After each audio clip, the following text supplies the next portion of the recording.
लोगों की हसरत है। अहम खबर दें आपको, साइफर केस के ट्रायल पर हुक्म इम्तना जारी कर दिया गया। इस्लामाबाद हाई कोर्ट के दो रुकनी बेंच ने हुक्म जारी किया।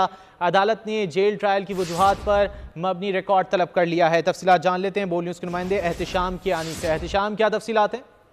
देखिए, चेयरमैन पीटीआई के खिलाफ साइफर केस का ट्रायल जेल में कंडक्ट करने के लिए वजारत कानून की जानिब से नोटिफिकेशन जारी किया गया था। उसके खिलाफ ये इंट्रा कोर्ट अपील है, जो कि इससे पहले सिंगल बेंच में फैसला किया जा चुका और चेयरमैन पीटीआई की दरखास्त मुस्तरद कर दी गई थी। लेकिन अब इंट्रा कोर्ट अपील में जस्टिस मियां गुल हसन औरंगजेब और जस्टिस समन रफत इम्तियाज ने इस अपील को सुना और आज अटॉर्नी जनरल को अपने दलाइल देने के लिए तलब किया गया था। चूंकि वफाकी काबीना की जानिब से भी जेल ट्रायल की मंजूरी दे दी गई, तो अटॉर्नी जनरल ने वो ऑर्डर जो है वो अदालत के सामने रखा और बताया कि अब वफाकी काबीना की भी मंजूरी आ चुकी है, लेकिन अदालती सवालात बरकरार रहे। जस्टिस मियां गुल हसन औरंगजेब ने यह सवाल किया कि आप ये बताएं कि अगर अब वफाकी काबीना ने मंजूरी दी तो इससे पहले जो ट्रायल हो चुका है उसका स्टेटस क्या होगा।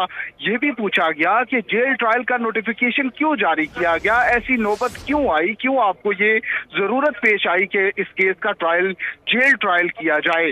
अदालत में अटॉर्नी जनरल ने कहा कि ये जेल ट्रायल है, लेकिन गैर मामूली ट्रायल नहीं है, इसे इन कैमरा ट्रायल भी नहीं कहा जा सकता। लेकिन अदालत की सेटिस्फेक्शन नहीं हो पाई, इसलिए अदालत ने केस का जो तमाम मुतल्लिका रिकॉर्ड है, जो कि जेल ट्रायल के ऑर्डर से मुतालिक जो तमाम तर नोटिफिकेशंस और ऑर्डर्स हैं, वो अदालत ने अब तलब किए हैं और साथ ही जेल ट्रायल पर अब स्टे ऑर्डर जारी करते हुए कार्रवाई आगे बढ़ाने से रोक दिया है। केस की समाअत जो है वो परसों 16 नवंबर तक मुलतवी की गई है। अटॉर्नी जनरल ने ये इस्तदा की थी कि समाअत कल रख लें, लेकिन इस पर स्टे ऑर्डर जारी ना करें, लेकिन अब अदालत ने इस पर स्टे ऑर्डर जारी कर दिया है। जी एहतिशाम, तो अदालत की जानिब से मजीद क्या कहा गया?